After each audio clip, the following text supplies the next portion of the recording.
Ya saben qué especialidad van a coger o qué hospital van a ir a hacer el internado. ¿Alguna idea de dónde quisieran ir?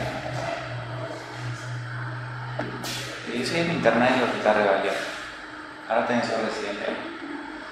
Yo soy del Cusco, o sea, yo estoy en el Cusco y había compañeros que venían de Huancayo, de Arequipa, otros del Cusco, gente de Piura, de Tumbes, gente muy buena en el norte. Ustedes saben que se da un examen para ese alumno, entonces muchas veces esta preparación que hacemos en las academias está orientada hacia dar el examen de salud. El examen de salud por puntaje, igual que la universidad, por puntaje, según el puntaje uno elige, digamos, Revalía tiene 34 clases, Almenara tiene 24, Sahugal tiene 20, algo así. Entonces uno va eligiendo según eso. La idea, yo recomendaría que desde ahora ya vayan viendo dónde quieren hacer su internado, porque según eso también va a ir su enfoque, su preparación, y también según eso vayan viendo su especialidad. Aunque no lo crean, el tiempo pasa rápido, rapidísimo.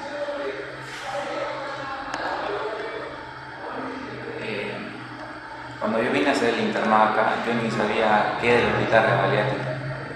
A mí solo me dijeron que el examen en salud, presentamos varios, entramos 8 en la universidad ese año. El tiempo pasó bien rápido, ahora ya también se vienen rotaciones fuera del Perú, fuera del país. ¿Y a qué país uno va a ir a rotar, ¿no? Para conocer las realidades? Pero el tiempo se pasa bien rápido. O sea, sin que uno se dé cuenta, ya está metido en el internado, ya está en el CERUM, ya está en la residencia. Y si uno no lo enfoca desde que es estudiante, puede estar dudando. Y a veces cuando uno duda pierde mucho tiempo. Por eso si es que ustedes pueden desde ya, o sea, estar viendo en los hospitales más o menos hacia qué línea se van, si son clínicas, quirúrgicas, o no quieren saber nada del hospital. Patología, laboratorio, gerencia, no sé. Depende, ¿no? Depende si quieren ver o no quieren ver al paciente, ¿no? También hay especialidades que no ven al paciente. El tema de hoy día que está propuesto es el tema de RCP básico. No sé si ustedes ya tienen idea de RCP básico. No sé si hicieron algún taller en la universidad, usualmente se hacen talleres, ¿no? En la parte, en mi caso fue en cirugía general, otros pueden hacerlo en la parte de cardiología. El tema de RCP básico es un tema que tenemos que manejar todos, nosotros como médicos, mucho más. Y las personas que no son médicos porque están interesados en temas de salud. Lo que les vengo a presentar ahora es las guías, que las últimas que han salido son del 2015, ¿ya? Pero hay también una actualización que se hizo el año pasado, que son las actualizaciones de la AHA. Ustedes saben que la AHA es la American Heart Association, ¿no? Es una de los organismos más importantes en Norteamérica, que justamente saca estas guías, ¿no? La guía cada 5 años salen las guías, entonces la anterior era la de 2010, la actual es 2015, ¿ya? Y probablemente el 2020 va a cambiar, con algunos matices que cada año le hacen. Acá, por ejemplo, en 2017 le han hecho unos pequeños cambios. Uno de los cambios más importantes de esta guía es que ustedes habrán escuchado seguramente que el RCP se comienza con el ABC, ¿sí?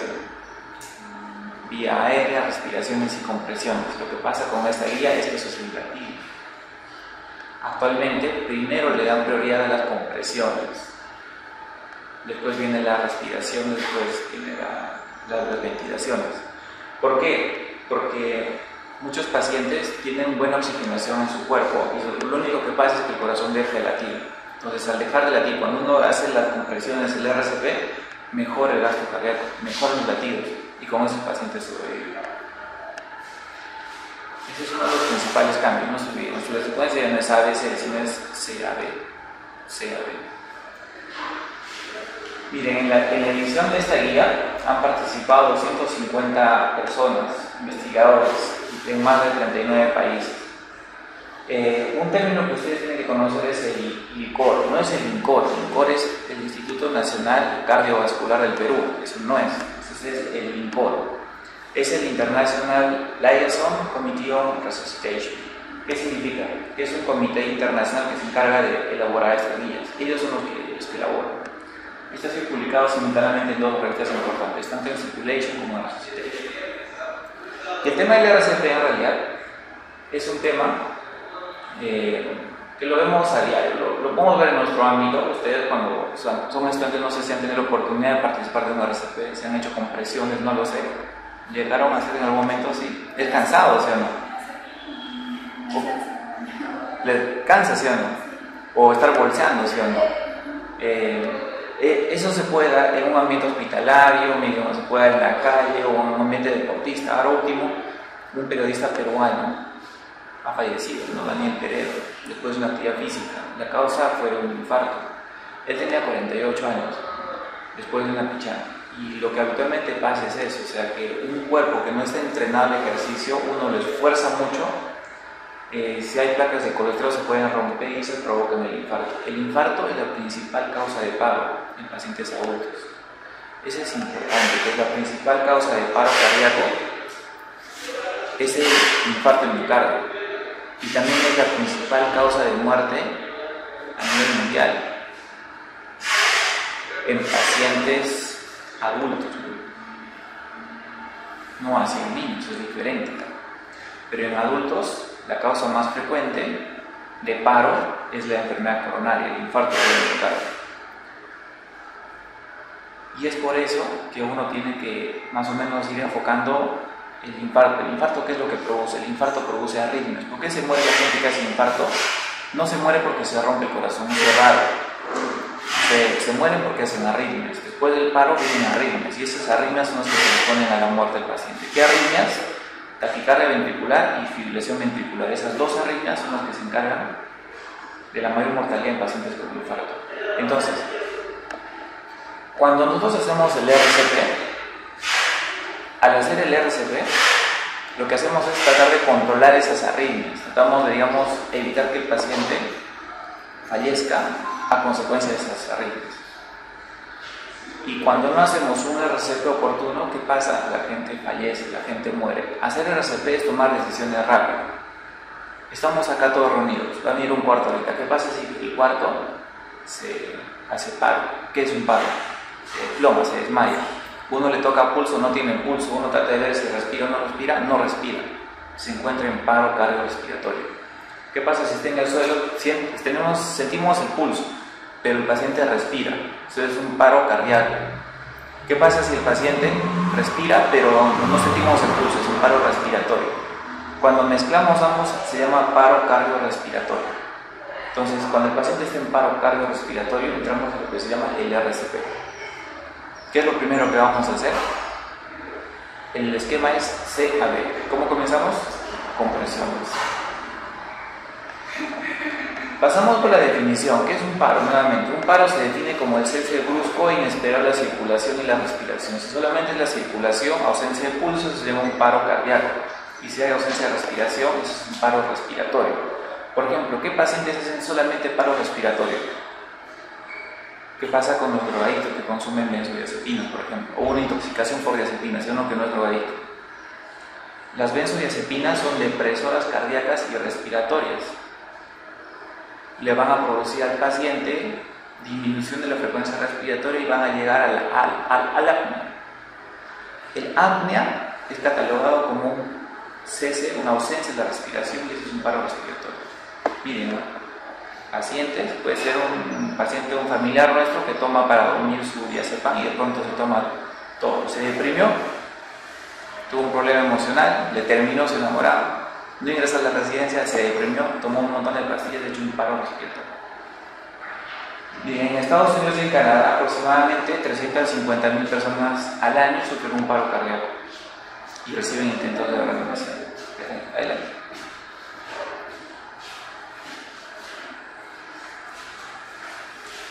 Miren ustedes, cuando hablamos de un paro, paciente que está en paro, no tiene pulso, no respira, si uno se adentra en el corazón, ¿qué es lo que está pasando? Están pasando una de estas cuatro cosas. Eso se llama los ritmos básicos del paro cardíaco. Entonces, el paciente puede tener uno de estos cuatro ritmos. Hay dos ritmos que son con frecuencia alta y hay dos ritmos que son, digamos, con frecuencia lenta. ¿Cuáles son esos? Y son preguntados en los exámenes y ustedes tienen que saber. La taquicardia ventricular sin pulso, así se llama, taquicardia ventricular sin pulso. La fibrilación ventricular, la actividad eléctrica sin pulso y la sistolia. Vamos a escribir. Entonces, ¿cómo es la taquicardia ventricular? Miren ustedes el esquema. Taquicardia ventricular son ritmos, es una frecuencia cardíaca elevada, son complejos elevados, son complejos grandes, anchos, y son complejos regulares. Miren ustedes, son regulares. Uno va a ver en el monitor ese trazado, el primer trazado, ¿no? El que está acá, pero el paciente no va a tener pulso. Eso se llama taquicardia ventricular sin pulso. El paciente puede no tener pulso y puede estar haciendo una fibrilación ventricular. ¿Cómo es una fibrilación ventricular? Es un ritmo caótico, ¿ya? Un ritmo caótico. Por otra parte, la actividad eléctrica sin pulso puede ser cualquier ritmo, pero que el paciente no tiene pulso palpable. Cualquier ritmo, puede ser un ritmo con frecuencia alta o un ritmo con frecuencia baja, cualquier ritmo. Obviamente que no sea ni taquicardia ventricular ni fibrilación ventricular, ¿no? Y la sistolia. La sistolia es ausencia de la actividad eléctrica, es solamente una línea, es lo de las novelas, ¿no? Una línea. Entonces, a veces uno cuando está en la clase está muy aburrida, comienza con taquicardia ventricular, después empieza con fibrilación, ¿sí o no? Y después termina en asistolia, ¿sí o no? Termina en una raya. Pasa, ¿sí o no? A mí me ha pasado. Miren ustedes, entonces no se olviden los ritmos básicos de paro: taquicardia ventricular sin pulso, después fibrilación ventricular, tercero, fibrilación sin pulso y cuarto, asistolia. Esto es importante, ¿saben por qué? Porque estos de acá arriba se llaman ritmos desfibrilables y los de abajo se llaman ritmos no desfibrilables. ¿Qué significa? Que no a todos le vamos a desfibrilar. Así es. Cuando cogemos las paletas y hacemos lo que se hace en las novelas, en las películas de desfibrilación, solo se hace en los primeros ritmos de arriba. Entonces, ¿es importante o no es importante saber el ritmo del paciente que tiene paro? Sí es importante, porque nos va a decir qué cosa vamos a hacer. O lo desfibrilamos o no lo desfibrilamos. Si ustedes desfibrilan un paciente como el que está abajo, no le van a ayudar. El paciente va a seguir en paro. Pero si desfibrilan un paciente que está arriba, a él sí le van a ayudar. ¿Ya? Entonces, un paciente cuando hace infarto, el infarto usualmente deriva en uno de estos dos: taquicardia ventricular o fibrilación ventricular. Dice que después de los 10 minutos de que se cierra el vaso sanguíneo es el periodo de mayor vulnerabilidad y donde se produce la mayor cantidad de arritmias. Si estas arritmias no son corregidas con una desfibrilación, o si no sabemos, si no tenemos un desfibrilador ese rato con compresiones, el paciente muere. Por eso es importante hacerle razón. Entonces, yo les había dicho que esas dos arritmias obedecen al infarto de miocardio, ¿sí o no? ¿Y estas dos a qué obedecen? ¿Tienen alguna idea ustedes? Si la causa más frecuente de paro es el infarto de miocardio, ¿habrá otras causas, cierto? ¿Cuáles son esas otras causas? Se llaman las 5H y las 5T, son hemotecnias. 5H y 5T. Miren ustedes. 5H y 5T, hipovolemia. ¿Qué pasa? Un paciente se accidenta, una fractura de fémur, empieza a perder 5 litros de sangre y el paciente se muere por hipovolemia. ¿Qué pasa? Si un paciente con fibrosis pulmonar, oxígeno dependiente, le quitamos oxígeno, hace hipoxemia y se muere. Hidrogeniones. ¿Qué significa hidrogeniones? Acidosis. Paciente con acidosis. La hipo y la hipercalemia, miren. Hipo e hipercalemia. La hipotermia, ¿no? Ha pasado, ¿no? Pacientes o personas que hacen que son escaladoras de montaña, hacen hipotermia y se mueren de hipotermia. Las 5H, no se olviden, es una hemotecnia. Y las 5T, el taponamiento cardíaco. ¿Qué es el taponamiento cardíaco? El taponamiento cardíaco es cuando el líquido pericárdico se llena de sangre, de líquido, de cualquier sustancia líquida, que hace que el corazón delimita el latido del corazón, como que le engloba el corazón y no deja que el corazón se relaje y cada sístole y cada diástole. Un taponamiento cardíaco es una obstrucción a la salida de la sangre del corazón. El corazón no se relaja y tampoco expulsa sangre. Taponamiento cardíaco. Otra T, la trombosis coronaria. En otras palabras, trombosis coronaria, ¿qué cosa es?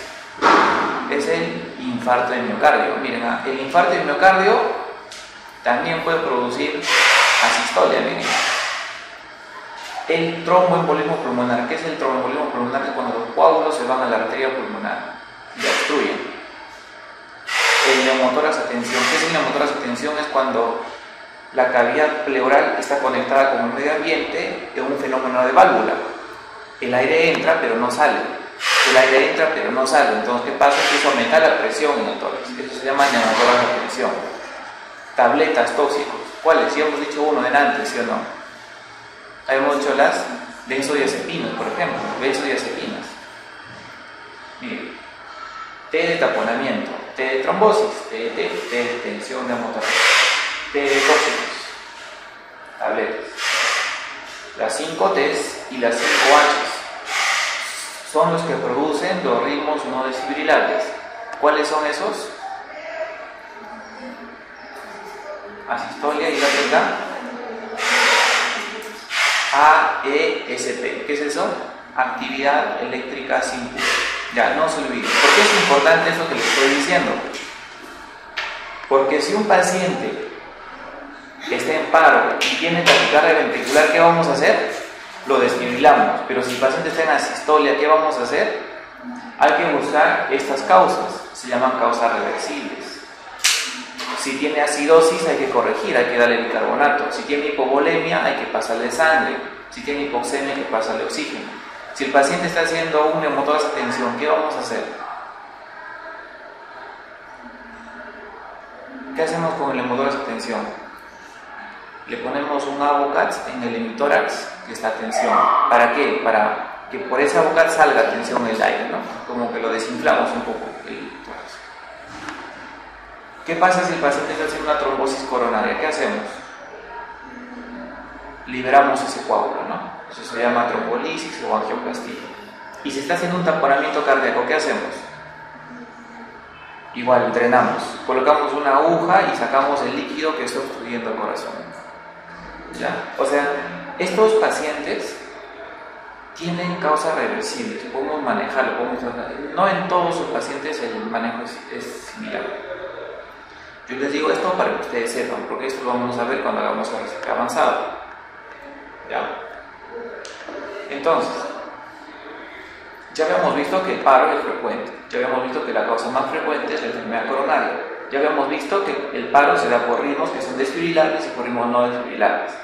Muy bien, entonces, cuando un paciente entra en paro, nosotros no sabemos qué es lo que tiene, así de simple, no sabemos. ¿Qué es lo primero que tenemos que hacer? El RCP básico. ¿Y qué consiste el RCP básico? Lo primero es reconocer si está en paro o no. ¿Qué tal si no es un paro? ¿Qué tal si solamente se ha desmayado? ¿Qué tal si se ha desmayado pero tiene buen pulso, respira normal? Eso no es un paro. ¿Qué tal si ha convulsionado? Ustedes saben que hay convulsiones que no tienen movimiento, que se llaman crisis de ausencia. ¿Qué tal si es una crisis de ausencia?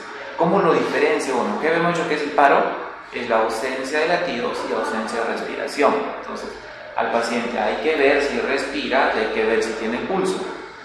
Esa es la primera parte que se llama reconocer el paro. Si el paciente no tiene respiración y tiene pulso, ¿cómo se llama eso? Paro respiratorio. Muy bien. Y si tiene respiraciones pero no tiene pulso, ¿cómo se llama eso? Paro cardíaco. Y si no tiene los dos, paro cardiorrespiratorio, que es en general el RCP que conocemos. No hay que vamos a explicar el RCP. Muy bien, entonces, ¿qué pasa si un paciente se desmaya? ¿No? Como acá en la imagen, el paciente está desmayado, está en el suelo, estaba hablando hace poco o estaba haciendo su deporte y se desmaya. Entonces, ¿qué primero hacemos? Verificamos que efectivamente esté en paro. Lo segundo, si ya sabemos que está en paro, hay que activar el sistema de emergencias. Y acá yo les pregunto, ¿ustedes saben cuál es el número de emergencias al que hay que llamar? ¿Cuál? ¿105 o no? ¿Cuál número? Yo les doy tres opciones: 105, 911 o 116. Ya. ¿Qué dicen los demás? ¿Qué dicen? 911. Ya. Eso es en Estados Unidos. Ya. Ustedes vean, hagan su celular, presionen 911. Ese es para Estados Unidos. Para nosotros hay que llamar a los bomberos, 116. Siempre hay que tener ahí en el teléfono como números de emergencia 116. ¿Ya? Porque si uno llama a los policías, demoran. Los que hacen más rápido son los bomberos, ¿ya? Y tienen también conocimientos de RCP, ¿ya? Entonces, cuando ustedes llaman, ¿ustedes qué van a decir? Tengo un paciente en paro, venga un personal a atenderlo y tráigame un DEA. Tengo un paciente en paro, venga un personal a atenderlo y traigan un DEA. Y ahora yo les pregunto, ¿qué es un DEA? Desfibrilador. ¿Qué más? Externo, automático. ¿Para qué DEA? Para que vea el ritmo y si tiene que desfibrilar, lo desfibrila. ¿Ya? Por si acaso las ambulancias piden desfibrilador y también hay DEAs, así que sí se puede pedir. ¿Por qué activamos el sistema de emergencias y por qué no de frente comenzamos con las compresiones? Ya, porque uno se puede cansar rápido. Si uno hace el RCP solo, se cansa rápido, ¿sí o no? Ustedes saben cada cuánto tiempo hay que cambiar, o sea, cada cuánto tiempo hay que cambiar de uno que comprime al otro que comprime. Más o menos, les doy opciones. 30 segundos, 1 minuto o 2 minutos. 1 minuto. Lo que nos dicen es hasta que se canse o 2 minutos. O sea, los ciclos son de 2 minutos. Entonces, se puede cansar uno o simplemente ya los 2 minutos se cambian, ¿no? Entonces no sube. Primero reconocer el paro, segundo llamar al sistema de emergencias. Lo tercero, el RCP, comenzamos. La autora vino un poquito tarde, pero les voy a poner al día. Antes el RCP era el ABC, ¿sí o no? Ahora lo han cambiado, ahora es CAB. ¿Por qué? Porque las compresiones es más importante que las ventilaciones en adultos. Y ahora yo les pregunto, ¿qué pasa si ustedes están caminando en la calle, están yendo hacia la universidad o están saliendo de las clases de la universidad y de pronto alguien se desmaya en vuestros ojos? Ustedes se salen de RCP, van, no tienen pulso, no tienen respiración, llaman al 116, inician compresiones. Ahora, comprimen y ventilan. ¿Ustedes le ventilarían? Nosotros no sabemos la persona si es que tiene alguna enfermedad respiratoria, cómo contagiarlo, cómo contaminar. Y eso lo saben los que han hecho las guías. Y por eso dicen que si es que no quieres ventilar, comprime suficiente. Comprime hasta que venga alguien que tenga un DEA o que te ayude a las compresiones. Pero ¿qué pasa si es un familiar? Está en nuestra casa, nosotros los conocemos, lo sabemos, obviamente que vamos a ventilar. Hacemos 30 compresiones, hacemos 2 ventilaciones. Ese es el universal. 30 compresiones, pero ¿con cuál vamos a comenzar? Con compresiones, después las ventilaciones. ¿Ya? Ahora, si es vuestro enamorado, probablemente más ventilaciones que compresiones. No, es igual, ¿ya? Es igual. Primero compresiones, después ventilaciones. 32, ese es el universal. Ahora, si son 2 y son niños, se puede hacer 15-2. En el caso pediátrico. En adultos, sea con un reanimador o con 2 reanimadores, es 32. ¿Ya? Entonces comenzamos a comprimir, le damos ventilaciones. ¿Ya? ¿Y hasta cuándo hacemos las compresiones? Hasta, ¿qué dice acá? Hasta la llegada del DEA o de un profesional entrenado. Hasta que llegue el DEA o el profesional entrenado. Doctor, ¿usted recuerda qué era el DEA? Desfibrilador, la D, ¿sí o no? La E externo, porque está fuera del cuerpo, no está dentro del cuerpo, fuera del cuerpo. Y la A de automático, porque automáticamente detecta el ritmo y automáticamente desfibrila. ¿Ya? Entonces, cuando hablamos del RCP básico, estamos hablando hasta acá. 1. Reconocer el paro. 2. Activar el sistema de emergencias. 3. Compresión y ventilación hasta que llegue el DEA. Llega el DEA y continuamos con las compresiones. De ahí viene el RCP avanzado. Ese es un tema de la siguiente clase, pero hasta acá vamos a ver. ¿Ya? Entonces, algunos aspectos claves sobre la guía del 2015 es que hay eslabones, hay una cadena que se llama la cadena de supervivencia. Es una cadena simplificada, que se lo voy a mostrar, ¿ya? Y es diferente si uno está dentro del hospital o si está fuera del hospital. A ustedes les va a pasar cuando sean internos que vuestros pacientes se van a morir. No va a haber ni residente, ni asistente, ni enfermera, ni técnica, nadie que los ayude. Solamente va a haber un familiar a decirle, doctor, mi familiar ya no respira. Ahí el protocolo es diferente que cuando se hace en la calle. ¿Ya? Entonces esos eslabones los vamos a ver. Después, el operador telefónico dice que cuando llamamos a los bomberos pueden dar instrucciones de RCP. Puede decir, ya comprima 30, 22, si tal vez nos hemos olvidado, nos pueden ayudar, ¿no? Mientras envían un personal. La secuencia con uso de los reanimadores de CAB 32, ¿no? Lo sabemos ya, CAB 32, ¿no? Se insiste en lo que es el RCP de alta calidad. Esto tienen que recordar, ya porque les han preguntado también los exámenes. Las compresiones torácicas. ¿Cuál es la frecuencia? De 100 a 120, no se excedan, de 100 a 120, ni menos ni más, 100 a 120. ¿Y cuánta es la profundidad que hay que comprimir? 5 a 6 centímetros. Miren, todo está ya normatizado. Entonces, hay dos escenarios. El paciente puede hacer paro ambulatoriamente en la calle o puede hacer paro dentro del hospital. Miren ustedes, esto es cuando el paciente hace paro fuera del hospital. Miren, ¿qué es lo primero que hacemos? Ya dijimos, el paciente se desmaya o nuestros familiares en la casa. Miren, reconocimiento del paro, lo primero. Lo segundo, activación del sistema de respuesta de emergencias. ¿Qué número es? Los bomberos, ¿no? Si no se acuerdan el número, googlean ese rato, bomberos, 116, y llaman, ¿ya? Y si están con alguien, ustedes simplemente deciden, llama al 116 y pide ayuda. Y ustedes van comprimiendo. Si están solos, tienen que llamar primero. Después de hacer esa llamada, miren, comenzamos con el RCP de alta calidad. Hasta que llegue el desfibrilador, el DEA. Llega el DEA, llega el personal, ya comienzan los cuidados avanzados. Hasta acá llega nuestro papel. ¿Ya? Esta es la parte avanzada.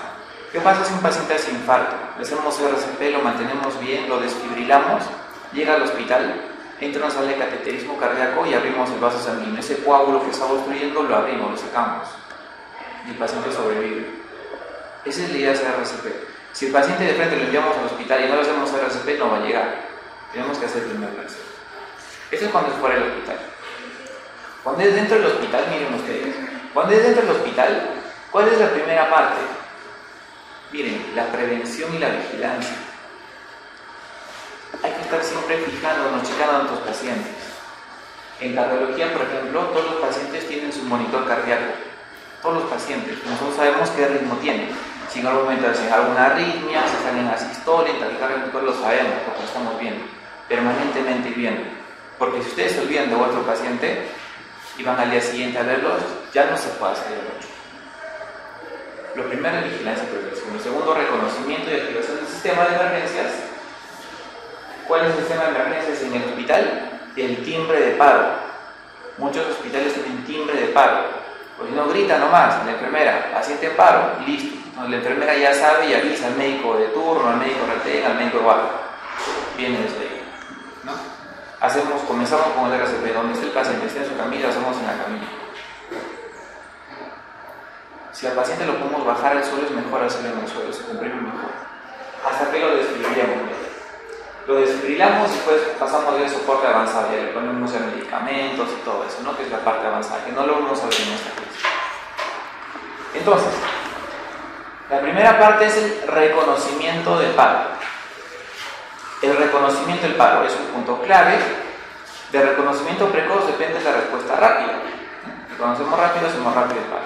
Hay que diferenciar del paro cardiorrespiratorio del paciente con convulsiones. Yo les pregunto acá, ¿cómo es un paciente con convulsiones? Ya dijimos que un paciente en paro es un paciente que no tiene pulso y que no ventila. ¿Cómo es un paciente que ha hecho convulsiones? ¿Ya mantiene su pulso?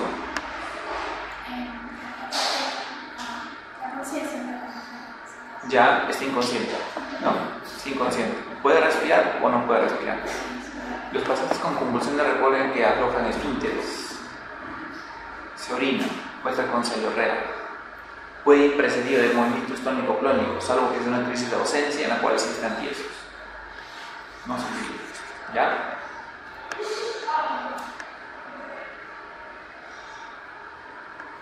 Entonces, no se olviden acá, para insistir nuevamente en este tema, si el paciente es un paciente que no responde, el módulo. ¿Qué parte del cuerpo cree que ustedes hay que mover a un paciente para el RCP?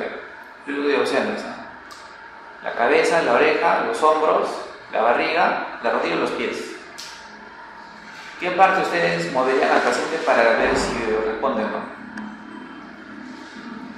Los hombros. Si coge los hombros, uno se acerca al paciente y le pregunta: señor, ¿usted está bien? ¿Ya? Así se hace. Uno se acerca abajo, no se acerca, coge los hombros y se encuentra bien. No responde el paciente. Entonces ahí comenzamos. Nos solicitamos ayuda, vemos la vía aérea, la vía aérea nos comentó que se inicia el RCP con las compresiones, ¿no? Miren ustedes, acá está en el esquema. Acá está un reanimador y acá está el paciente, ¿no? Entonces, se coge los hombros y se le pregunta: señor, ¿se encuentra bien? Señor, ¿se encuentra bien? ¿Cuánto tiempo tenemos para identificar el paro? Yo les doy opciones: 10 segundos, 30 segundos, 1 minuto. 10 segundos. 10. ¿Por qué? Cuanto más rápido mejor. Si en 10 segundos no hay respuesta, no encontramos, iniciamos el RCP. No se olviden, hay que ver respiraciones, que no respire, ya hay que ver pulso. ¿Ya? Acá, por ejemplo, el reanimador está viendo el pulso, ¿no? ¿Dónde se evalúa el pulso? Pulso carotídeo es el que se evalúa, ¿no? Entonces, primero, reconoce el paro, paciente en paro, muy bien. Entonces, ¿qué hace? Usted llame a los bomberos, 116. Entonces, hay otro operador que se encarga de llamar, mientras uno ya tiene que iniciar el RCP. Miren, así se evalúa, ¿no? Entonces, hay que ver la localización del pulso carotídeo, ¿no? Primero se localiza la tráquea y se dirige un poco hacia el esternocleido masturbario, ¿no? Ahí debe estar el pulso carotídeo, ¿no?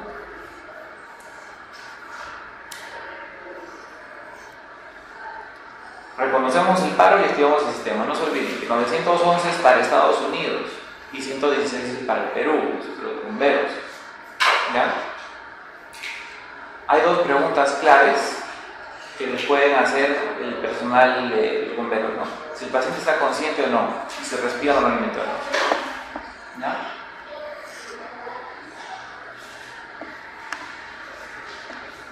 Luego de confirmar el paro y de activar el sistema de emergencias, iniciamos el RCP. Miren, este es un RCP de alta calidad. ¿Cómo colocamos las manos? ¿Con qué parte del RCP se hacen las manos?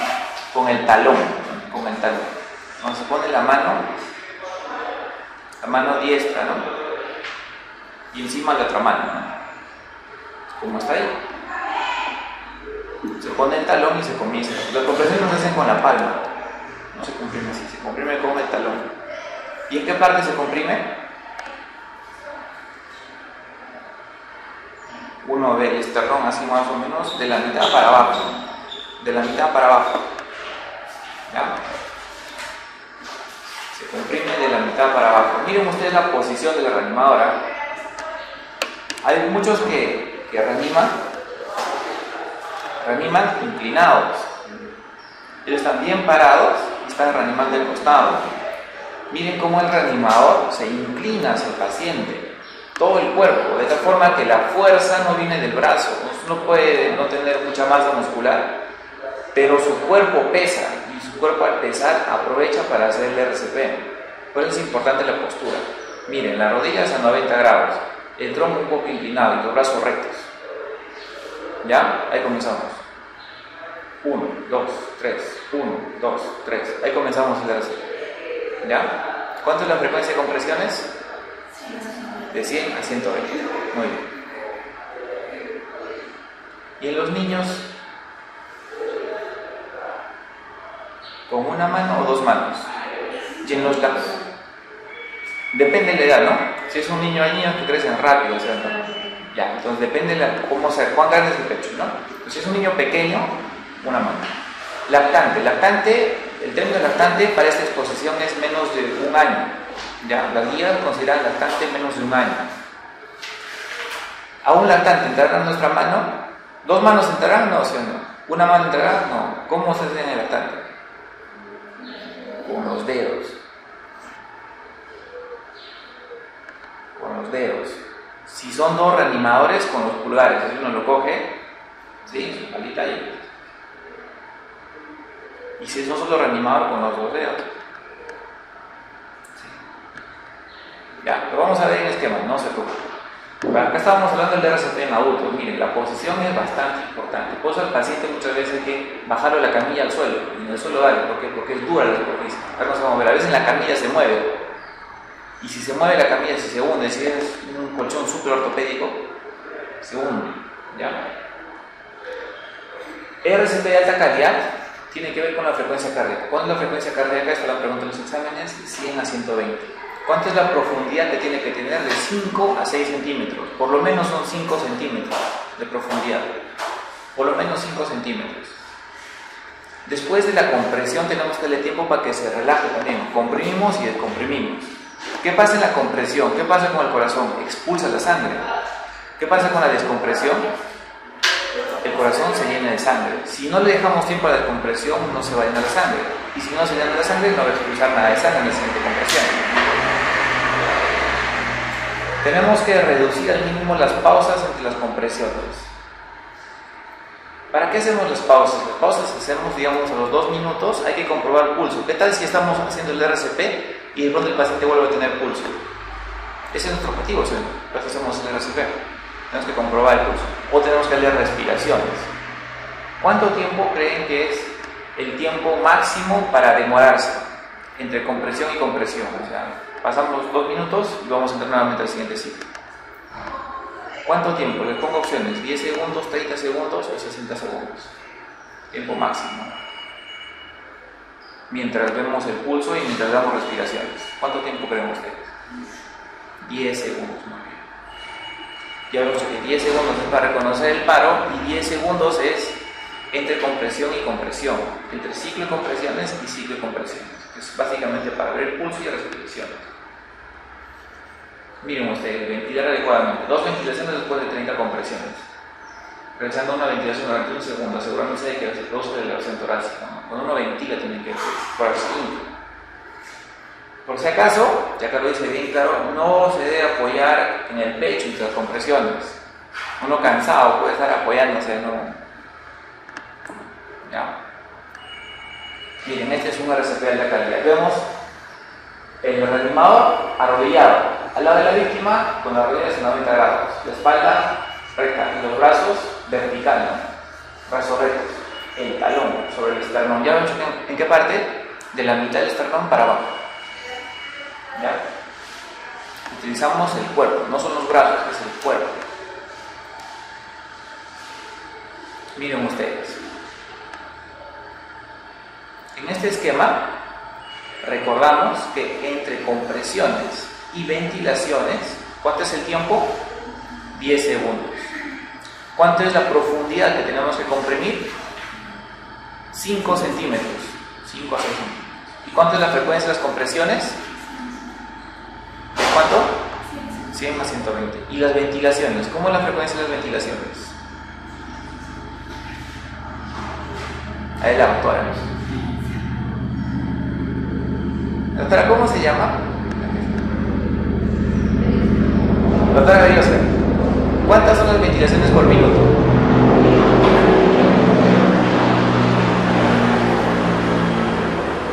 Acá lo dice, ¿sí o no?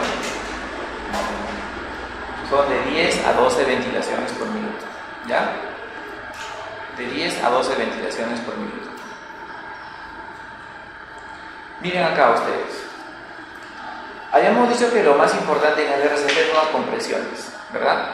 Y lo siguiente importante es la vía aérea. Entonces, en la vía aérea podemos tener dispositivos o podemos hacerlo así boca a boca sin filtro. Ya habíamos dicho a quién le vamos a hacer así boca a boca cuando conozcamos a la persona. No están obligados a dar regresión boca a boca a un desconocido. Ya, es opcional. Pero si tenemos mascarillas, eso sí tenemos que darle a todos. Ya. Entonces, miren ustedes, antes de ventilar al paciente, ya hicimos las compresiones, ¿sí o no? Entonces ahora vamos a ver vía aérea. Tenemos que ver bien la posición. Cuando ustedes levantan el mentón, levantan la cabeza y el mentón, miren ustedes, la lengua en esta posición está caída hacia atrás, ¿sí o no?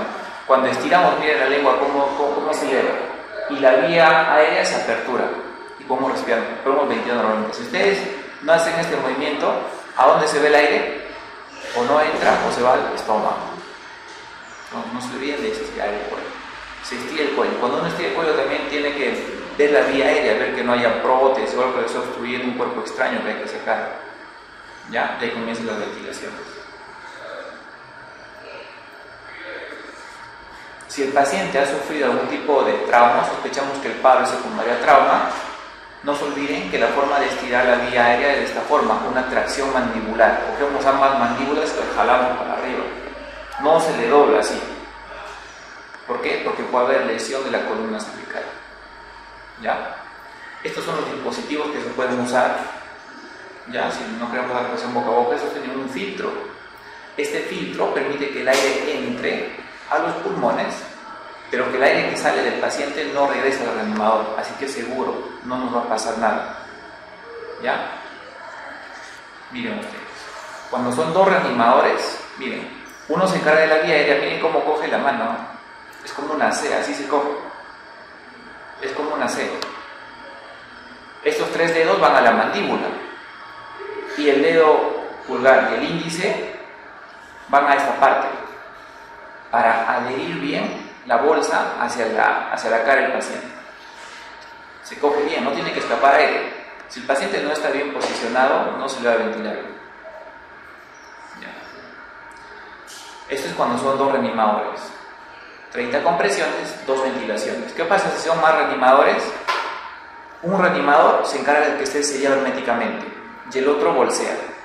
¿Para qué? Para que ustedes vean cuán importante es la vía aérea, mientras el otro va dando compresiones, ¿no? Eso es habitualmente en un hospital. En un hospital somos varios, entonces, como somos varios, dos se encargan solamente de vía aérea y otros de compresiones, para que vean lo importante que son las compresiones. Ahora, la frecuencia sea con uno, con dos reanimadores, ¿cuánto es? 30 a 2. 30 a 2.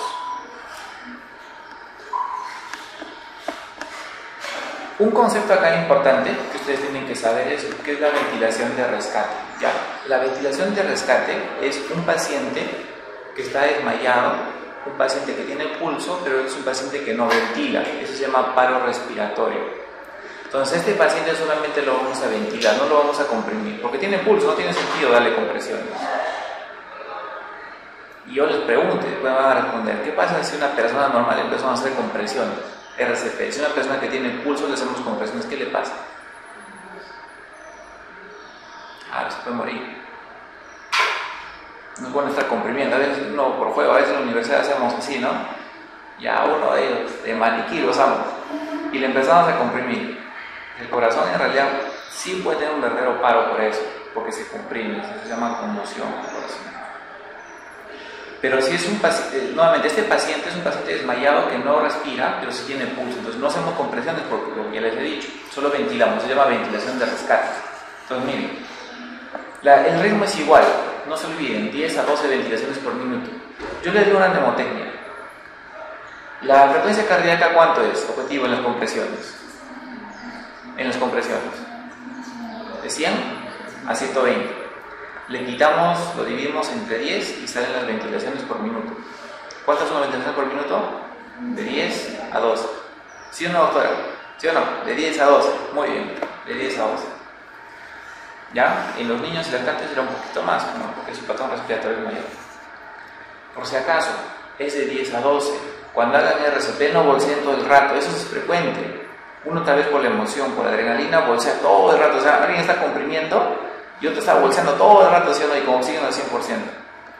El oxígeno también es tóxico, ¿ya? Y por eso han hecho estas guías y nos dicen cuánto hay que ventilar. 10 a 12 ventilaciones por minuto es más o menos una ventilación cada 5 a 6 segundos. Uno cuenta, ¿no? ventilo, 2, 3, 4, 5, ventilo, 2, 3, 4, 5, ventilo, 2, 3, 4, 5, ventilo, ¿ya? Los que se encargan de vía aérea ven vía aérea, ¿ya? Los que se encargan de la parte de compresiones ven compresiones. ¿Hasta acá está claro? ¿Ya? Miren, hemos identificado un paciente con paro, hemos activado el sistema de emergencias, hemos iniciado las compresiones, las ventilaciones, ¿y qué es lo que sigue? ¿Hasta cuándo comprimimos y ventilamos? Hasta que llegue un profesional entrenado o llegue el DEA. ¿Sí o no? Bien, este es el DEA, les presento el DEA. El DEA es como un maletín portátil, ¿ya? Dentro de ese maletín encontramos este dispositivo, encontramos los electrodos, encontramos por ahí una pequeña cuchilla también que lo podemos usar. Estos electrodos van al pecho. Vamos a ver la posición donde se encuentran, donde se colocan, ¿ya? Miren ustedes las estadísticas. Por cada minuto que se retrasa el desfibrilar un paciente, la posibilidad de supervivencia disminuye de 7 a 10%. Pues es importante desde un inicio llamar para que traigan un DEA. La incorporación del DEA y su uso sencillo para el médico personal y no médico es un uso relativamente sencillo, son automáticos. El DEA te dice ya, aléjense, voy a descargar, o ya, comienza el RCP. El DEA mismo te dice, pues es automático. Miren, ¿cómo se coloca? Hay dos parches. Uno que se coloca infraclavicular en el lado derecho y el otro se coloca en el ápex, de tal forma que la energía que vaya de un lado para otro, de un lado para otro, así vaya. Uno está en la zona infraclavicular y el otro está en el ápex. Esa es la dirección. No pueden estar los dos mirando hacia este lado, no pueden estar los dos mirando hacia el suelo. Tienen que estar opuestos. El mismo DEA te lo dice. Acá está la posición donde se coloca una y donde se coloca la otra. ¿Ya? Entonces, cuando ustedes estén haciendo RCP, están haciendo compresiones y ventilaciones, llega el DEA. Entonces llega el DEA, llega con alguien, llega entonces, con un personal entrenado en colocar el DEA. El que vaya colocando el DEA y ustedes siguen comprimiendo, no se para, se continúa. El segundo reanimador, él va a colocar el DEA junto a la víctima, coloca los parches y prende el equipo. El otro reanimador, miren, sigue haciendo su RCP y él está preparando el DEA. Entonces coloca los parches, lo prende y después le dice, si para un ratito, vamos a ver que analice el ritmo. Entonces hay un botón que dice analizar. Analice el ritmo. Analice el ritmo y ustedes saben que hay dos ritmos desfibrilables, ¿sí o no? En las dos horas. Un ritmo desfibrilable, ¿cuál es? Otro ritmo desfibrilable es fibrilación ventricular. Muy bien. Entonces, si el DEA determina uno de esos dos ritmos desfibrilables, ¿qué va a pasar? Lo va a desfibrilar, pero uno presiona el botón. Ustedes saben que para desfibrilar la gente tiene que salir. Entonces, si lo desfibrila cuando el otro está masajeando, lo va a perjudicar, otro lo va a desfibrilar. Entonces, ponemos una posición, lo ponemos a analizar, analiza el ritmo y dice, presione desfibrilar. Entonces, se desfibrila, botón descarga, ¿no? Desfibrila. Una vez que desfibrila, uno tiene que continuar haciendo el RCP de las compresiones. El DEA, como es automático, te dice si es un ritmo desfibrilador o no, te dice descargar, o sea, te dice continuar con las compresiones, te dice, te avisa, puedes automático, ¿ya? Sea que lo descargue o no, ¿qué es lo que se hace? Se continúa igual el RCP, ¿ya? Hasta que pueda subir una ambulancia y pueda tratar para tratamiento avanzado, ¿ya? ¿Cuándo se para el RCP? Cuando el paciente ya empieza a reaccionar. Ahí se para el RCP. O cuando dura mucho tiempo, ¿no? Es un poco complejo decir cuánto tiempo, en el sentido de cuando posiblemente los 20, 30 minutos, ya decimos ya no más, ¿no? Pero si el paciente empieza a responder, cuando empieza a responder también paramos el RCP. ¿Por qué es tan importante? Yo les había dicho esto, ¿no? Este ritmo así, el ritmo caótico de origen ventricular, el paciente no tiene pulso, ¿cómo se llama? Fibrilación ventricular. Y este ritmo con frecuencia alta, complejos anchos, que es así bien regular, porque el paciente no tiene pulso, ¿cómo se llama? Taquicardia ventricular sin pulso. No. A estos dos los va a desfibrilar. Si hace historia, no lo va a desfibrilar. Acá tengo un pequeño video, ¿ya? Y ustedes me van a decir qué arritmias ven en el video. Este es el caso de un paciente que va a hacer paro y que se va a morir. ¿Ya? Ustedes me van a decir qué tipo de arritmia es la que tiene.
Y ahí quedó el paciente. Ya. Vamos a volver nuevamente. Entonces, a ver. Ya. ¿Cómo te llamas? Eli. Ya. Eli, ¿qué arritmias has visto? Dime una nada más. Taquicardia ventricular, muy bien. ¿Cómo te llamas? María. ¿Qué arritmias has visto? Fibrilación ventricular, muy bien. Doctor, ¿usted cómo se llama? Beriosa. Sí me dijo, ¿no? Beriosa. ¿Qué arritmias ve Beriosa? Muy bien. Yo creo que las tres básicas sí las han visto. Pero hay más.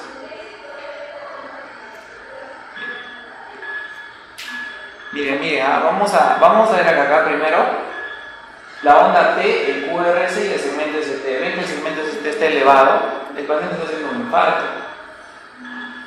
Secundario a ese infarto está haciendo estas arritmias que se llaman extrasístoles ventriculares. Miren, son complejos más anchos y son de diferentes morfologías. Es diferente que la que estaba creacionando. Después, las extrasístoles cogen una sola frecuencia y se convierten en taquicardia ventricular. ¿Cómo sabemos que es taquicardia ventricular? Porque es regular. Después la taquicardia ventricular entra de una taquicardia, miren, complejos grandes, pequeños. Se llama taquicardia helicoidal también. Ustedes han escuchado la torsada de puntas. Y ahí recién entra en fibrilación ventricular. Ritmo caótico, pequeño, desorganizado, hasta que se agota, pues. Se agota y entra en la sistolia. Los tres ritmos básicos sí los han visto, y eso es bueno. Vamos a repetir nuevamente, miren. ¿No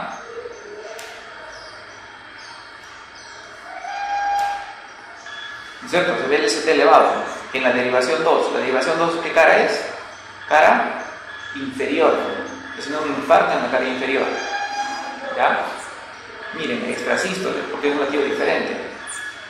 Una morfología, y eso tiene otra morfología, que significa de varias partes del corazón están saliendo latidos adelantados, que son extrasístoles. Esos latidos adelantados predisponen a la taquicardia ventricular, que es esto.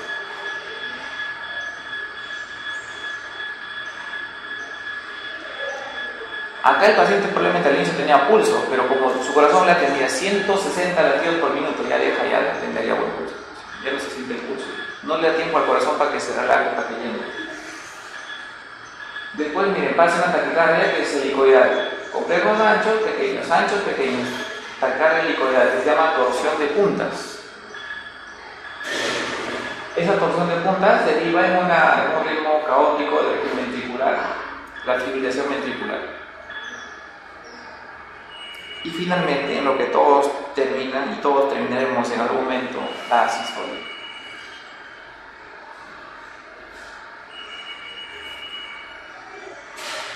¿Está bien? Miren la taquicardia ventricular, ¿hasta qué frecuencia ha llegado? 160, una frecuencia muy alta. ¿Está bien o no? Esa es la importancia de que llegue un DEA rápido. Si un DEA llega rápido, lo descarga cuando todavía el paciente se puede descargar y puede sobrevivir. Miren, este video ¿cuánto dura? Dura unos cuantos segundos, 30 segundos. Mucha gente se muere así, hace muerte súbita, porque hace toda esta secuencia y no puede ir a un hospital. Así vivo al frente del hospital, no puede ir, porque en los primeros minutos, en los primeros segundos sucede la mayor parte de las muertes. Y acá se está viendo. ¿Ya? Miren. La sistolia, ausencia de actividad eléctrica, ¿sí? Pero si el paciente está con este ritmo y nos está hablando, hay que ver que no se hayan desconectado los electrodos. ¿Ya? Si el paciente está hablando, su corazón está latiendo de todas formas. Así el ritmo esté así. Entonces hay que descartar que no se desconectado los electrodos. Ya hemos dicho que la actividad eléctrica sin pulso, cualquier ritmo, pero ¿cuál es la característica? Que el paciente no tiene pulso. ¿Cuáles son las causas? ¿Recuerdan? A ver, cada uno me va a decir una causa. Hipovolemia, hipoxemia,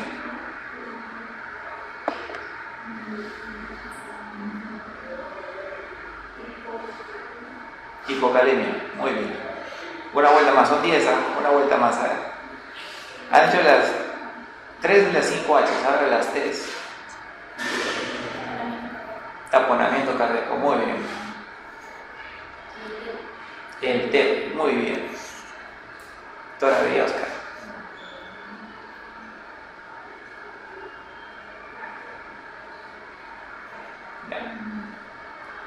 Por ejemplo, en neumotórax, tensión, ¿no? Tensión neumotórax, ¿no? La trombosis coronaria, ¿sí o no?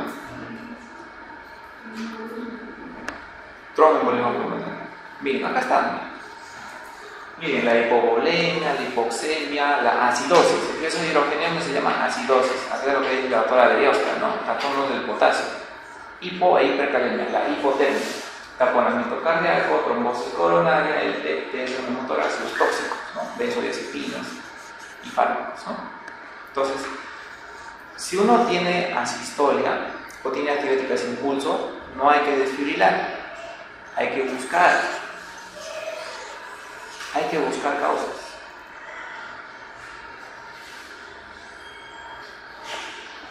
Entonces, acá vamos a hacer un pequeño resumen de lo que hemos ido viendo. Ven que el BLS no es muy complicado, ¿no? El BLS es básicamente saber un protocolo de cómo actuar rápidamente un paciente que está en paro. Bien, entonces vamos a ver acá. El algoritmo del BLS, ¿cuál es? Primero, hay que ver la seguridad de la escena. ¿Por qué ponen esto? Porque imagínense que un paciente hace paro y está en medio de la pista. Un paciente, uno lo encuentra desmayado y está en un barranco.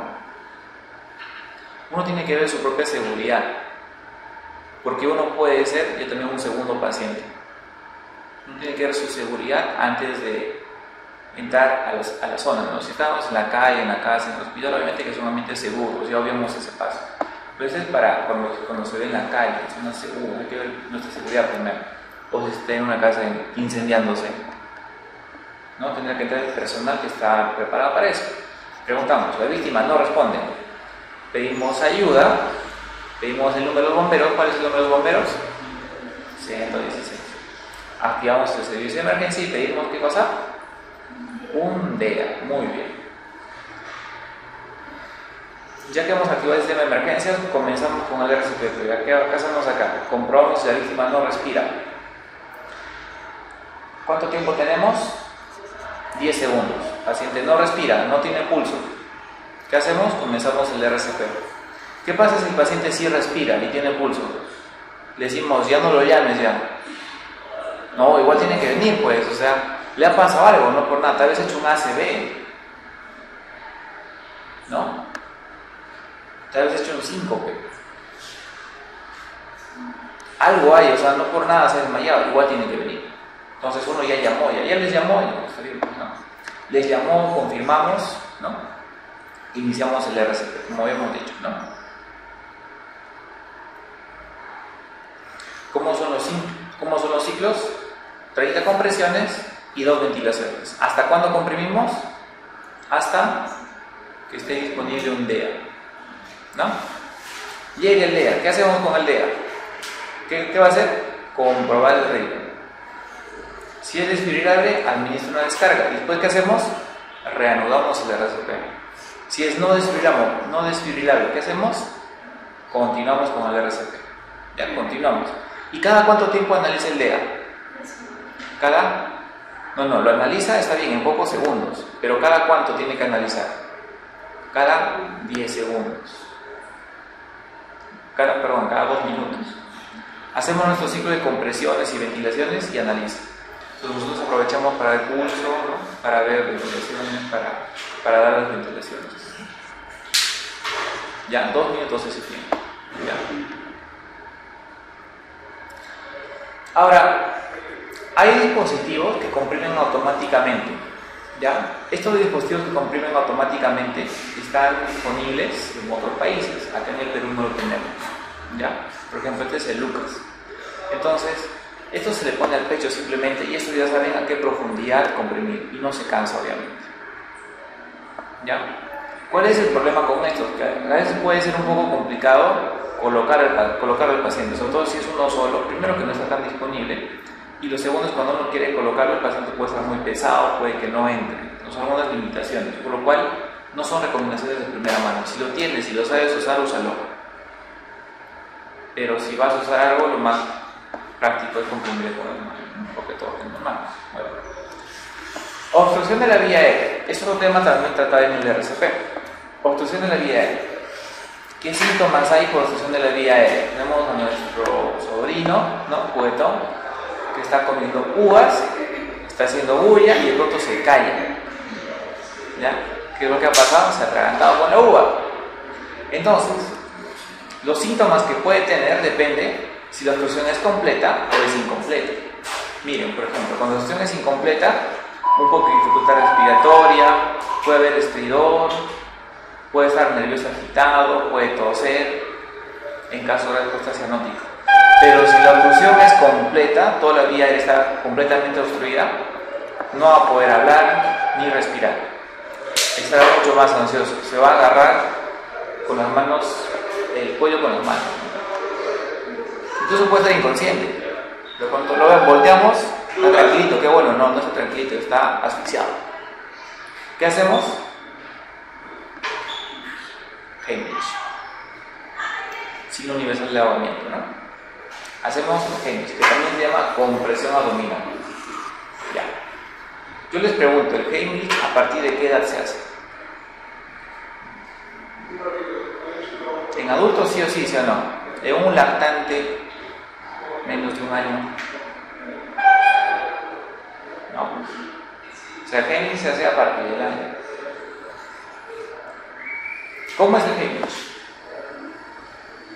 El paciente está con signo universal de atragantamiento. ¿Qué pasa? Nos ponemos detrás de la persona y colocamos el puño de la mano con el pulgar hacia adentro, dice, entre la escotadura del esternón y el ombligo, que para nosotros es el epigastrio.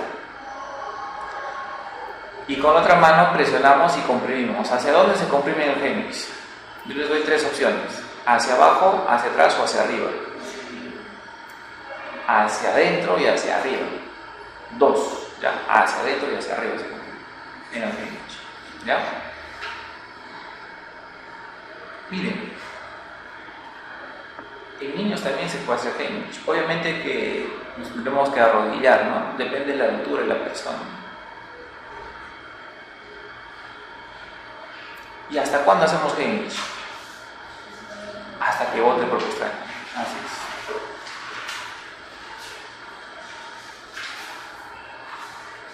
Miren, acá tenemos lactantes. Recuerden que lactantes en esta guía son los menores de 1 año. Miren cómo se coge el bebito. Uno pone toda su mano y pone inicialmente el pecho y la barriguita con la cabeza en las manos, ¿no? El pecho y la barriguita están en el brazo. Uno da golpes en la espalda, 5 palmadas en la espalda, ¿no? Lo tiene así, golpea, pues coge al bebé y lo golpea, ¿ya? De tal forma que la espaldita está en otra mano.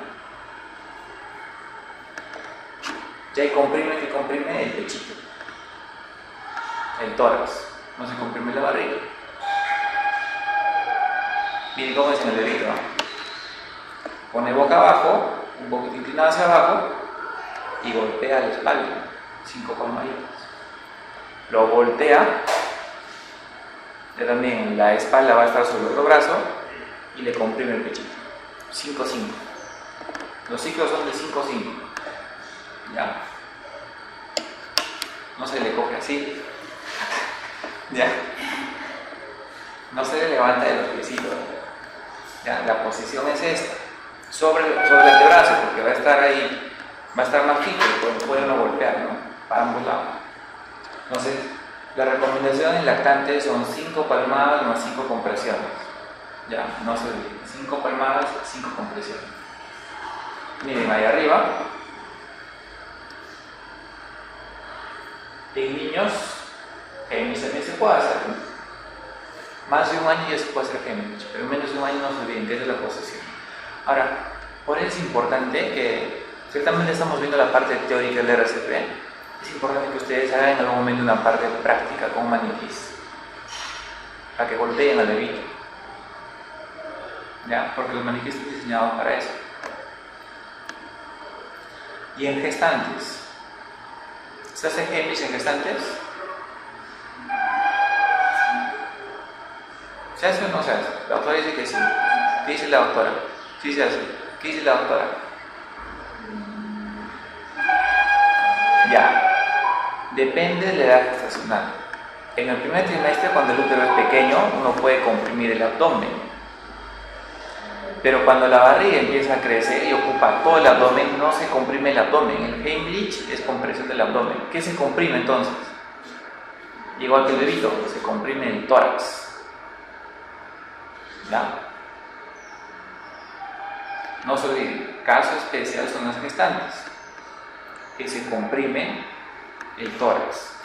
Caso especial son los lactantes menos de 1 año también, que se dan palmadas y se dan compresiones también en el tórax. ¿Ya?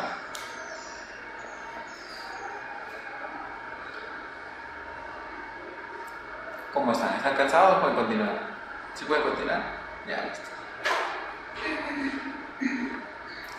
Miren, el RCP en niños y en lactantes. Los niños y lactantes, a diferencia de los adultos, son más pequeñitos. Su anatomía es diferente, es más pequeña. Desde la ubicación del pulso, en el cuello es un poco difícil, porque el vaso es pequeñito y muchos tienen cuello corto. ¿Dónde se ve el pulso? En el brazo. Pulso braquial. Pulso en la arteria braquial de la cara. Primera diferencia. Segunda diferencia, miren las compresiones torácicas. Yo les había dicho que en adultos se comprime con 2 manos, en niños pequeños con 1 mano, y miren en lactantes, se comprime con los dedos. Suficiente. Entonces, si uno es un solo reanimador, miren, pone el dedo medio y el índice y comprime. Por si acaso la frecuencia sí es la misma, ya de 100 a 120, comprime 1, 2, 3, 1, 2, 3, 1, 2, 3. Y si son 2 reanimadores, uno coge con las 2 manos y comprime con los pulgares. Le da la vuelta a la espaldita y con los pulgares comprime el pecho. ¿Qué parte se comprime? La misma parte. Uno ve la línea de los pezones, que sería la línea media, y por debajo eso. ahí comprime. Entonces, cuando son dos reanimadores se usan los pulgares. ¿Por qué? Porque las dos manos están ocupadas y el otro reanimador empieza a ver la vía aérea. Cuando es un solo reanimador es uno solo el que tiene que hacer todo, con una sola mano comprime. Ahora, ¿qué otra diferencia hay con los lactantes? Los lactantes y los niños pequeños, a diferencia de los adultos, en el adulto podemos comenzar con compresión, dijimos, ¿sí o no?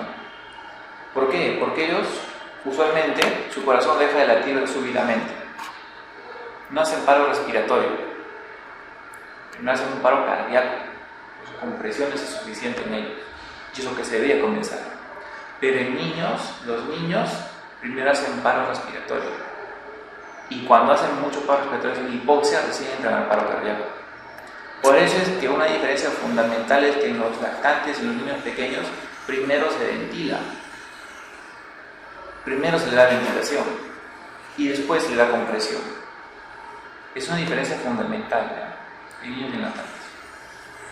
Niños y lactantes, niños pequeños y lactantes. ¿Cómo vamos a dar oxígeno? El oxígeno se puede dar igualito que en adultos. Boca a boca o con dispositivos, ¿no? Dispositivos de vía aérea, como se ve acá, por ejemplo, ¿no? Mascarillas. Miren, ¿no? Las boquitas de los lactantes están pequeñitas y la boca del adulto es tan grande de que uno con su boca puede coger nariz y boca. Eso se llama respiración boca a boca nariz. Eso va a depender del tamaño. Si es un niño pequeño, probablemente sea boca a boca. Pero si es un lactante, boca a nariz. Cuando hacemos respiración boca a boca, tapamos la nariz, ¿o no? Pinzamos la nariz y damos respiración por la boca. En este caso, se le da ventilación tanto por boca como por nariz. ¿Cuánto es la frecuencia? Igual, 30 compresiones y 2 ventilaciones. Con uno solo reanimador. Con 2 reanimadores es 15-2. Esa es otra diferencia también, les voy a comentar desde el inicio. En niños pequeños y en lactantes se puede hacer una frecuencia 15-2 cuando son 2 reanimadores. ¿Ya? Y se comienza con ventilaciones, no se olviden. Ventila 2 y comienzan las compresiones. Ahora, esta guía no contempla el RCP en los neonatos. ¿Ustedes se hicieron pediatría? Todavía no. Ya. Cuando hagan pediatría, los neonatos se dicen hasta los 28 días. Bebés en su primer mes. Y hay clasificaciones todavía, primera semana y todo. Entonces, hay un esquema específico para los neonatos, un RCP que lo van a hacer en pediatría. Ya, esta guía contempla niños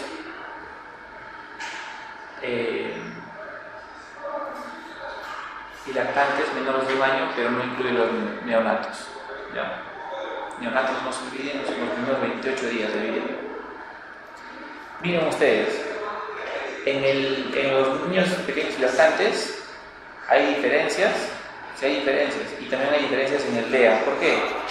Porque su pechito es más pequeño, entonces los parches tienen que ser más pequeños, la intensidad de la descarga tiene que ser menos. Pero yo les pregunto a ustedes, ¿qué pasa si tenemos un desfibrilador para adultos y un lactante hace paro? ¿Le colocan o no le colocan el dedo? Yo les pregunto.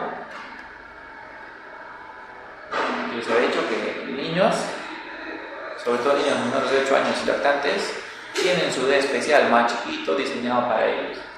Pero el paciente ha hecho paro, es un lactante y solamente tenemos DEA para adultos. ¿Le colocan o no el dedo?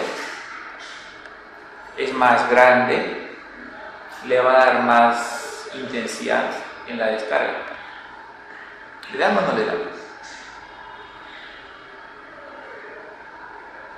A ver, María, ¿tú qué harías? Pero también con la yo que tengo el desfibrilador. Los de adultos usualmente tienen joules altos como para adultos.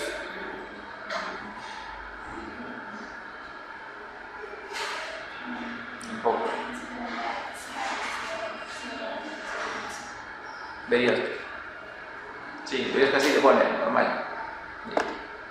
Miren, ¿qué es lo que dice la guía?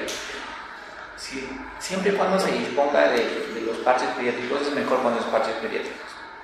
Si no se dispone, hay que colocar el de adultos y hay que ver la menor dosis de descarga posible. Pero si es un DEA que solamente tiene una dosis, hay que darle con la dosis que le corresponde para un adulto. Al menos el DEA va a decir si es un ritmo desfibrilable o no desfibrilable. ¿Qué pasa si no lo desfibrilamos?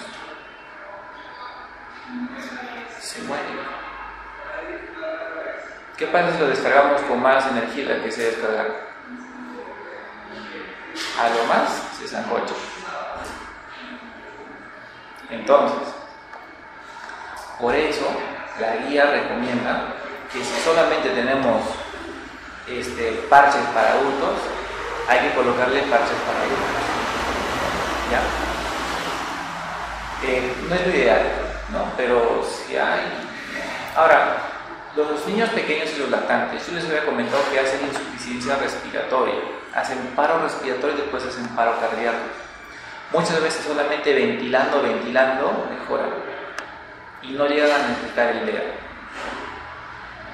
Es raro que los niños requieran DEA o que hagan paros de origen cardíaco, no es tan frecuente. Lo más frecuente es que sean por problemas respiratorios. ¿Ya?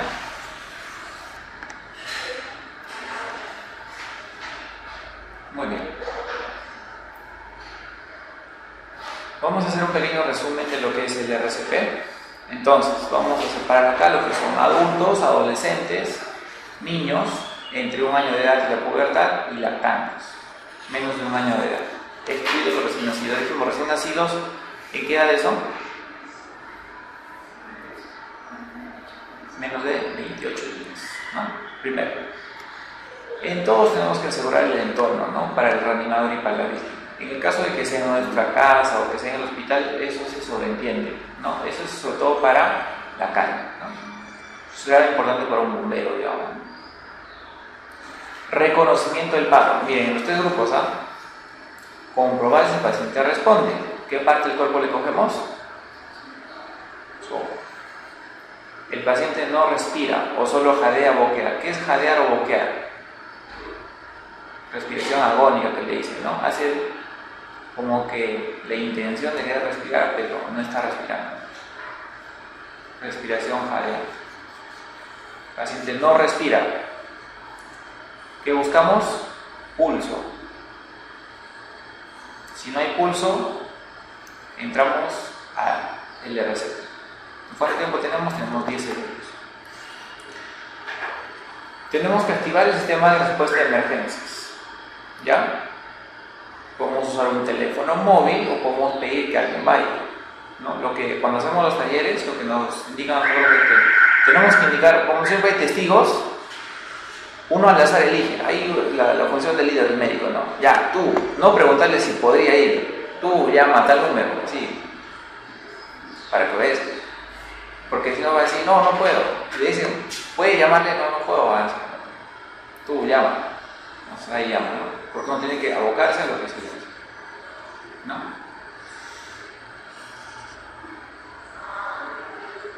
Muy bien, entonces cuando son niños y lactantes, acá diferencian el colapso si es presenciado por alguna persona.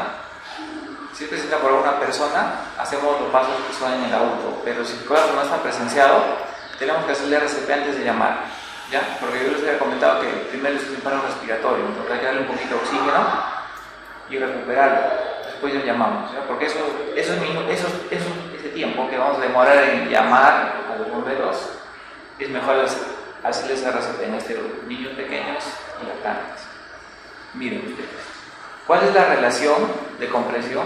La relación universal, así es el término se llama, la relación universal es 30-2, no se olviden, 30-2 que se encuentra en ambos grupos. ¿Y cuál es la diferencia? Que en niños pequeños y en lactantes, la relación puede ser 15-2 cuando son 2 reanimados.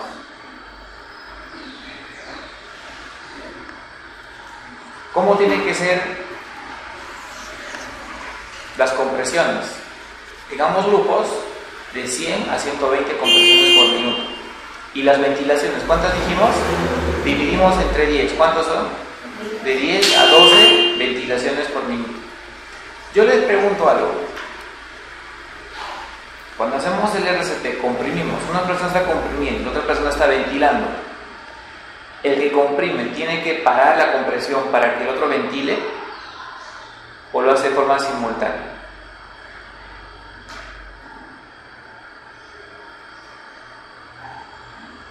Tiene que parar. Tiene 10 segundos para comprobar el pulso y para dar ventilaciones. Ahora, cuando les toque a ustedes asistir a un paro y tienen un paciente y tienen AMBU, con el AMBU, ¿sucede lo mismo o no sucede lo mismo? O sea, para que ustedes ventilen a un paciente de respiración boca a boca como deseen, el otorreanimador no tiene que comprimir, porque si comprime el aire, ¿cómo va a entrar? Pero cuando hay un AMBU, se recomienda que continúen las compresiones, porque el AMBU le va a dar una mayor cantidad de oxígeno.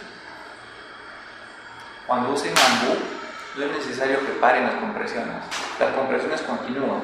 Y ustedes ya con el AMBU ya cuentan, ¿no? Ventilación, 2, 3, 4, 5, ventila. 2, 3, 4, 5, ventila, ya, van a su propio ritmo. ¿Ya? Y los que hagan las compresiones, que hagan las compresiones. Que se cambien cuando se cansen o cada 2 minutos. Lo más probable es que se van a cansar menos de un minuto, porque no estamos entrenando. La frecuencia de las compresiones, no se olviden, de 100 a 120 en todos los grupos. La profundidad. ¿Cuánto es la profundidad de las compresiones en adultos? De 5 a 6. Y en niños, 5 también, calculando 1/3 del tórax. Y en lactantes,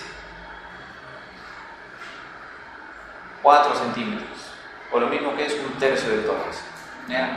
Tienen que comprimir hondo.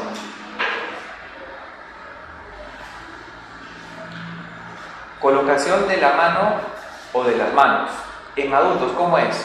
Las 2 manos en la mitad inferior del esternón, ¿sí o no? La mano dominante va abajo y empezamos la compresión.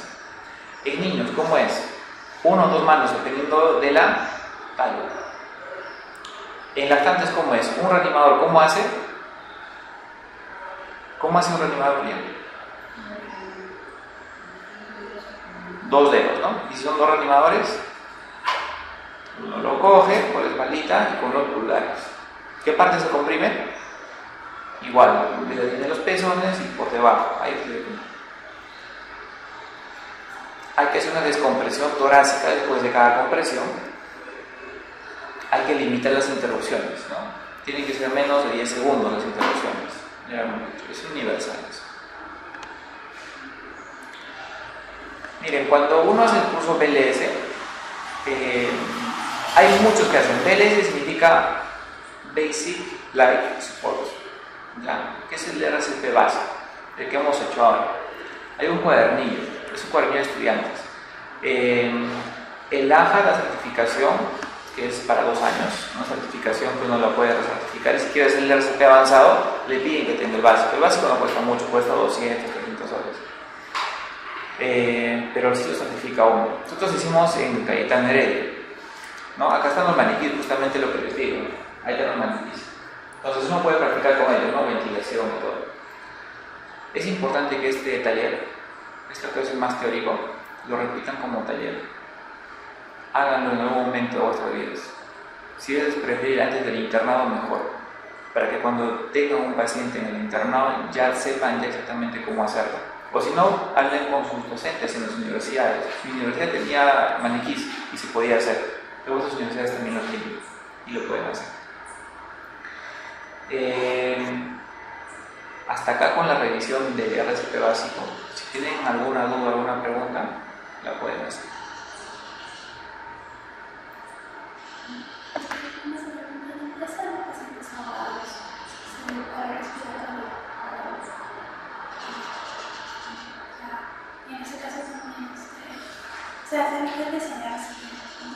Claro, es igual. El RCP es igual, ¿no? Igual lo que entra en el RCP son que tienen paro cardíaco y paro respiratorio, cualquiera sea la causa. Sabemos que la causa más frecuente es el infarto miocardio, pero es un montón de causas. Y podemos poner ahí hipotermia, hipoxemia, como una causa también de los pacientes que se ahogan, ¿no? Entonces ellos también entran en el oído. Probablemente no estén haciendo una arritmia, no se van a beneficiar de desfibrilación, sino más bien de ventilación compresión, pero ellos entran también en el oído.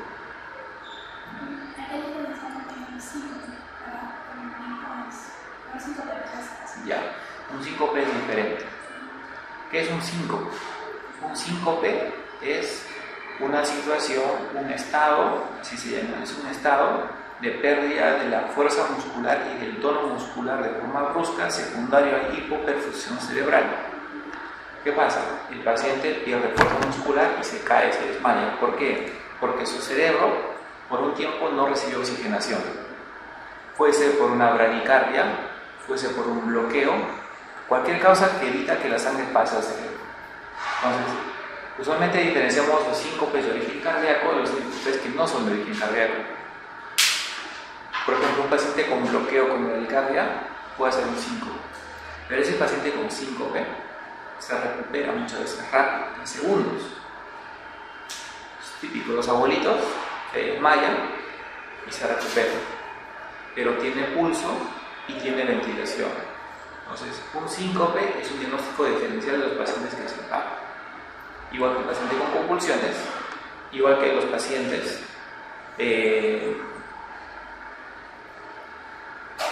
que hacen un paro respiratorio aislado, ¿no? Puede ser por droga, por benzodiazepinas, ¿no? Hay que diferenciarlo.